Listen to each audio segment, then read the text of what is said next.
Perkenalkan, nama saya Vina Alfianti. Saya adalah mahasiswa sarjana terapan dari jurusan Manajemen dan Administrasi Logistik kelas B Sekolah Vokasi Universitas Diponegoro. NIM saya 4001131950100. Di sini saya akan menunjukkan video tentang moda transportasi logistik kapal pengangkut ikan yang akan menjelaskan tentang bagian apa saja sih yang ada dalam kapal pengangkut ikan dan juga proses bongkar muat yang ada dalam kapal pengangkut ikan. Untuk kelanjutan videonya, yuk simak video ini sampai habis. Selamat menonton! Berikut adalah tampilan kapal pengangkut ikan yang ada di Kota Juwana, Kabupaten Pati, Jawa Tengah.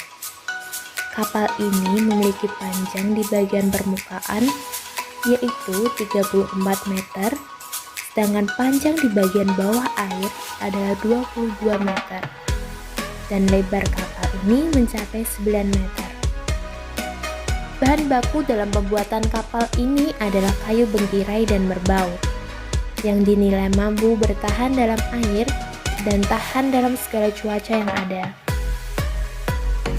Berikut adalah tampilan bagian depan dalam kapal yang menjulang tinggi ke atas yang disebut tiang pancang. Tiang pancang ini berguna untuk mengangkat atau menaikkan ikan tangkapan yang ada di jaring. Sedangkan yang berada di paling depan badan kapal disebut batuk mini yang berbentuk lancip. Mengapa bentuknya lancip? Karena batuk mini ini berfungsi sebagai pemecah ombak apabila kapal sedang berlayar. Nah, selanjutnya ada pintu kecil. Pintu kecil ini disebut pintu pengatur suhu freezer yang ada di lubang ikan kapal, agar suhu yang ada di lubang ikan tetap stabil dan kualitas ikan tetap terjaga. Nah, ini kotak-kotak ini disebut lubang ikan. Biasanya setiap kapal memiliki lubang ikan sebanyak 12-16 lubang ikan dengan masing-masing kedalaman mencapai 4 meter.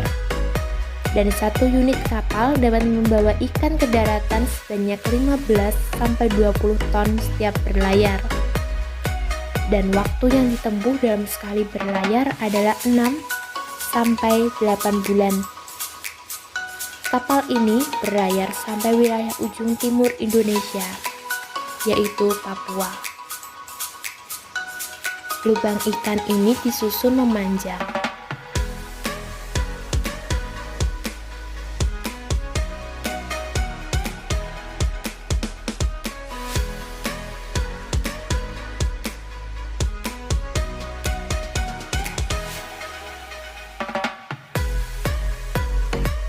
Nah, selanjutnya ada toren air yang berwarna oranye ini yang digunakan untuk membawa persediaan air tawar selama berlayar, karena mengingat lamanya mereka berlayar. Toren air ini digunakan untuk menyimpan air tawar yang digunakan untuk keperluan sehari-hari seperti memasak, air minum, dan sebagainya.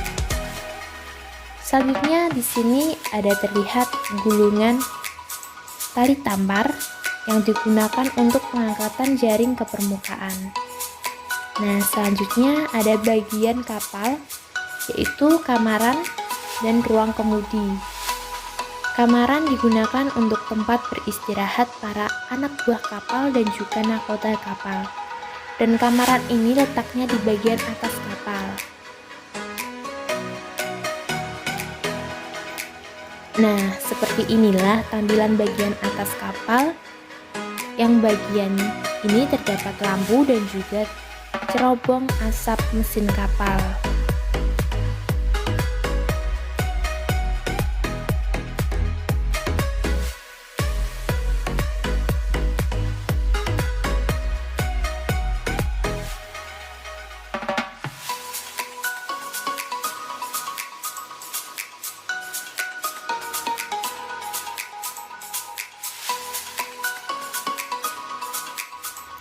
Di kapal ini juga terdapat sampan atau perahu kecil yang digunakan untuk keperluan darurat. Misalnya evakuasi pada saat terjadi masalah pada kapal, sehingga para ABK dan nakoda dapat menyelamatkan diri apabila kapal ini terjadi kecelakaan. Seperti yang saya jelaskan tadi, bagian atas kapal terdapat lampu. Nah, lampu ini sendiri digunakan untuk menarik perhatian ikan, karena ikan tertarik pada cahaya. Setiap kapal biasanya memiliki 40 buah lampu, yang masing-masing lampu memiliki daya 300 watt, sehingga apabila semua lampu dihidupkan, kapal ini memiliki cahaya yang sangat terang sekali. Selanjutnya ada bagian ruangan mesin freezer. Mesin ini adalah pusat pengontrol freezer atau pendingin yang ada dalam setiap lubang ikan. Nah, seperti itulah bagian-bagian dari kapal pengangkut ikan.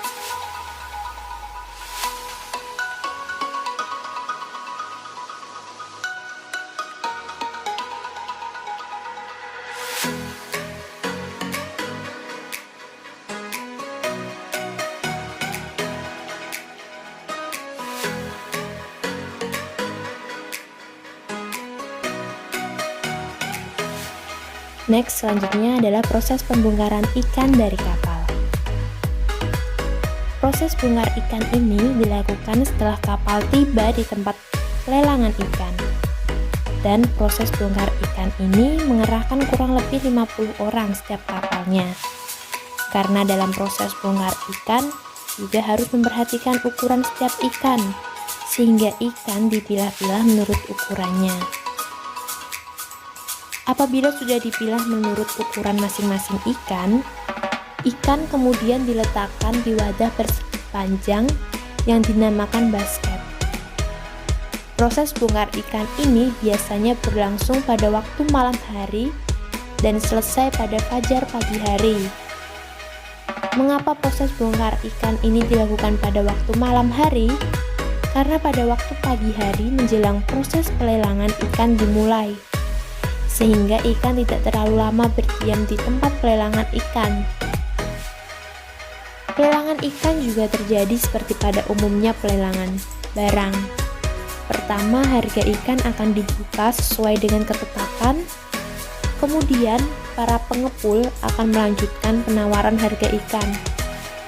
Apabila harga yang ditawarkan pengepul sesuai dengan penawaran, maka akan terjadi kesepakatan antara harga penjual dan pembeli ikan.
sekarang udah tahu kan apa saja bagian dari kapal pengangkut ikan dan juga proses bongkar-muatnya.